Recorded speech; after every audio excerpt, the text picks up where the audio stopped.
I am excited to share with you some ideas and just have an open discussion today about growing an organization, growing a brokerage, or growing a team for your real estate business. My name is Brent Conley, and I've been leading people for, over a decade, possibly 2 decades now.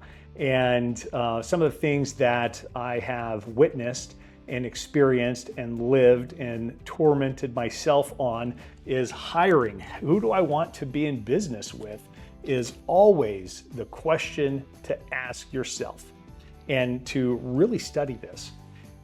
Every business out there is somewhat similar, has same principles.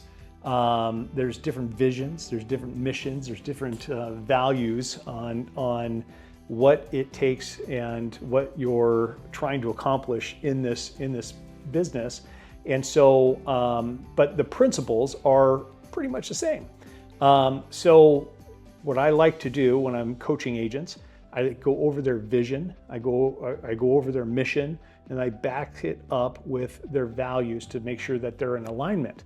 And what we use that tool for is to figure out who the leader or the organization or the brokerage or the team itself, who they want to be in business with.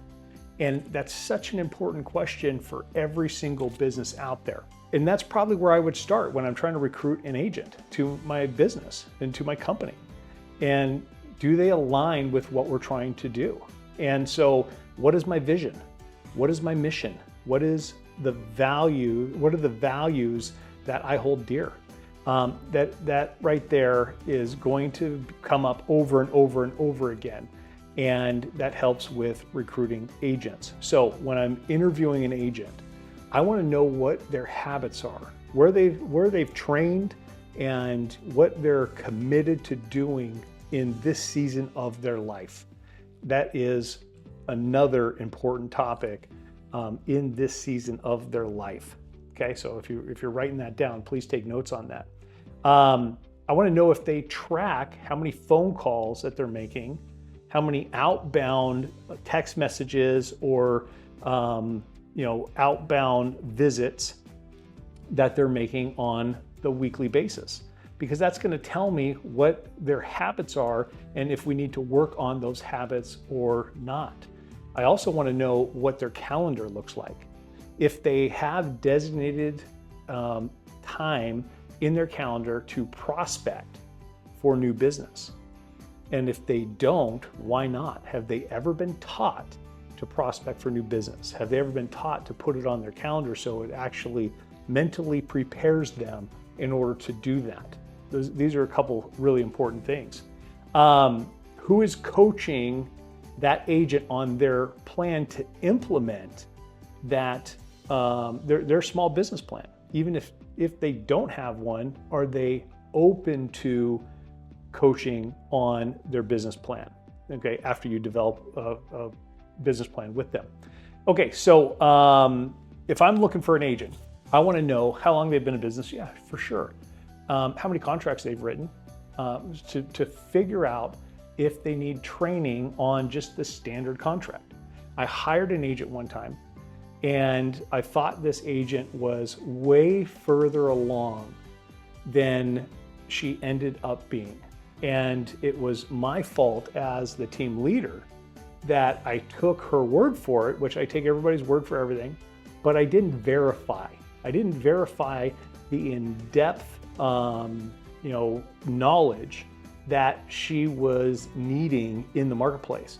So that actually took away time from my business, and I couldn't help other people because now I'm worried about this agent writing a correct contract to not get us in a lawsuit, right? And so we need to come up with questions that fit your brokerage, that fit your team or your organization, that align with your values, okay? That's gonna align ultimately with your mission and ultimately with your vision. Is the agent committed to working 5 days a week, 6 days a week? Very few are committed to working 7, and I don't even recommend that. But, and how many hours a day? And what are they going to be doing throughout the day? And if it's, hey, I'm going to meet a new person every single day and put that new person in their database and they have an organized database, then I think there's value there, right? That can increase the odds of success. Now, if we can piggyback off of that and say, okay, now what skills do you have? Obviously, that person is a networking agent, potentially in a social environment. Now, do they have sales skills? So that would be another piece to maybe test them out on the sales skills. Or do they need a little bit more training on the sales skills? And so those are a few things that I look for when I'm hiring agents for a team or for a brokerage. And this also gives me a guiding light of how can I help them increase their production? Because if they're coming over to your organization, chances are they're going to want to do more business than they're doing currently. And so the value proposition, of course, has to be built around them doing more production. That's what they're wanting, but it has to align with the skills and the commitment level that they choose. Not you choose, they choose. And you're verifying and holding them accountable to that commitment level. Hopefully that resonates with you and gives you some other ideas to write down as we go forward with some of this stuff. So the next thing is, how much money does that agent need to make to pay their bills, right? So a lot of the agents come in, hey, I want to make $100,000 a year. In California, they got to make $200,000 a year.